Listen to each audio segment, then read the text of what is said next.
Now, don't ever say this to your wife. Oh, don't. I had a friend of mine, friend Lynch. He heard me speaking this. He went home and his wife was having a rough day. He said, honey, I know how you feel. She said, you do not.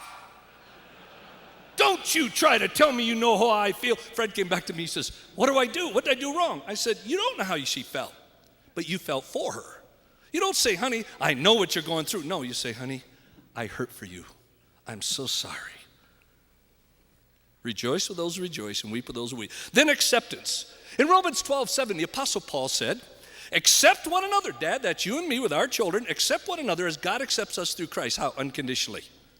He accepts us for who we are, not what we are.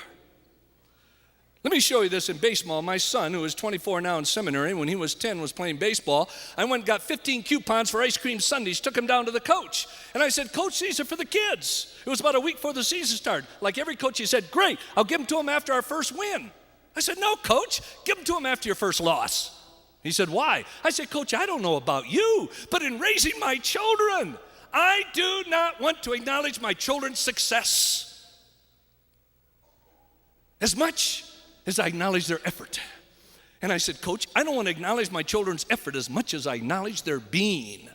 I said, Coach, my son was created in the image of God with infinite value, dignity, and worth. And I said, Coach, if he never plays an inning of ball his whole life, it has nothing to do with my love and acceptance of my child. Coach looked at me and said, that's weird. They lost their fourth or fifth game. He was not a Christian. I didn't expect him to do this. He not only gave him the coupons for the ice cream sundae, he relayed our entire conversation. I didn't intend him to do that. In the next 2 weeks, 3 of Sean's friends came to me and said almost identical thing, like little Jesse Nichols came up. He said, oh man, Mr. McDowell, you're bad. That means good. He said, you're bad. Thank you for the, listen to this. Thank you for the ice cream sundae. Wow, it doesn't matter to you if we win or not. You love us anyway. That's what I want to communicate to my children. That's what I want to communicate to Kelly, Sean, Katie, Heather.